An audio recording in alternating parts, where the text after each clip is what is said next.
Bonjour à tous, on se retrouve pour un nouvel événement. Aujourd'hui, le The 5 Cordes se dispute sur l'hippodrome d'Anguin. Il s'agit d'une course de trot réservée à des 7 à 11 ans. On a deux poteaux de départ, des concurrents n'ayant pas gagné 134 000 euros au premier poteau, ils seront 4, et des concurrents n'ayant pas gagné 252 000 euros au second poteau, poteau des 2900 mètres. Ils seront 9, donc 13 au total dans cette course où les favoris devraient jouer un premier rôle. On a de bons points d'appui, me semble-t-il. On va en parler dans quelques instants. Avant de démarrer et de vous donner mon choix, je vous rappelle que vous pouvez vous abonner à la chaîne YouTube de The Turf. Vous pouvez activer la cloche également pour être informé dès que mon prono est posté. N'oubliez pas le jeu responsable, les mentions qui sont en bas. Et puis vous le savez, le jeu responsable, c'est aussi un choix en 6 pour le The 50 et tous les paris associés, jeu simple, jumelé, trio. Un choix qui vous permet d'optimiser vos investissements. Et puis, je voulais aussi vous rappeler que vous pouvez retrouver l'émission dans mes jumelles avec 3 sélections et une petite folie tous les jours, bien sûr. Et dès aujourd'hui, avec le lien qui s'affichera à la fin de cette vidéo pour donc ce lundi. Et sinon, vous retrouvez cette émission sur la chaîne YouTube de The Turf et sur les réseaux sociaux de The Turf. Et on va commencer donc tout de suite pour ce The 5 avec deux bases qui sont incontournables. Tout d'abord, en tête, le numéro 13, Hasard d'Érable, qui est un cheval que je vous ai déjà donné à plusieurs reprises, qui a réalisé une très belle année. On l'a vu briller plusieurs fois cette année. Et encore une fois, je compte sur lui dans ce The 5.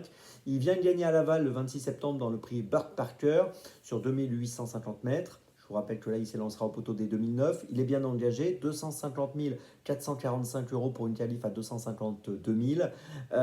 C'est un cheval sérieux associé à David Thomas. Je pense qu'il peut jouer vraiment le premier rôle. En deuxième position, j'ai retenu le numéro 4, Eleco, qui vient de gagner une course d'amateur le 17 septembre à Vincennes. Il est très bien engagé ici puisqu'il est à la limite du recul des 25 mètres. Il a 133 780 euros pour un recul de 25 mètres à 134 000. Associé à Eric Raffin, c'est un cheval régulier. Ses 10 dernières courses et 8 fois dans les 5. On est obligé de compter sur lui. C'est un 7 ans qui me semble sérieux au premier poteau. Donc voilà, deuxième point d'appui pour cette course. Troisième position pour mon choix, eh bien, je vais mettre le numéro 8, Ulysse Digéo.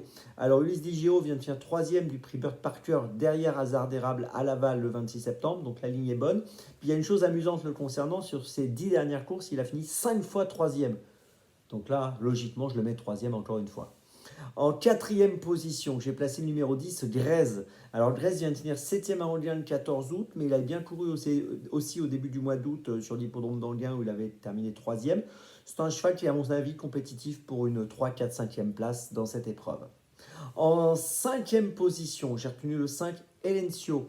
Alors Elencio n'a pas très bien couru dernièrement, 9e au Croisé-la-Roche il y a quelques jours, c'était début octobre, disqualifié auparavant à Amiens, mais moi je me souviens de ses bonnes courses à La Capelle au mois de juillet, et jugé sur cette sortie-là, sur ces sorties-là, pardon, il avait fini 2e et 3e au mois de juillet à La Capelle, pardon. Et je pense qu'il peut bien faire à Anguin, où il a déjà bien réussi d'ailleurs, et dans cette course il sera associé à Pierre-Yves Vervat qui est en forme, qui fait une belle année, donc je le garde pour une place. Et puis en sixième position, j'ai placé le 11, Hollywood Dubois, qui alterne les montées, qui vient de finir quatrième à Laval aux montées, associé à Mathieu Abrivard. Ici, je pense que pour une 4-5e place, c'est envisageable sur sa bonne sortie à Vibray sur l'herbe au mois d'août et sur l'ensemble de ses performances à l'attelage, ils sont corrects. C'est une possibilité en fin de combinaison. Je vous résume mon choix en 6 donc pour ce The 5 cordes où on ne devrait pas avoir de surprise, je le pense. Base et point d'appui, les numéros 13 et 4. Bon point d'appui, je pense.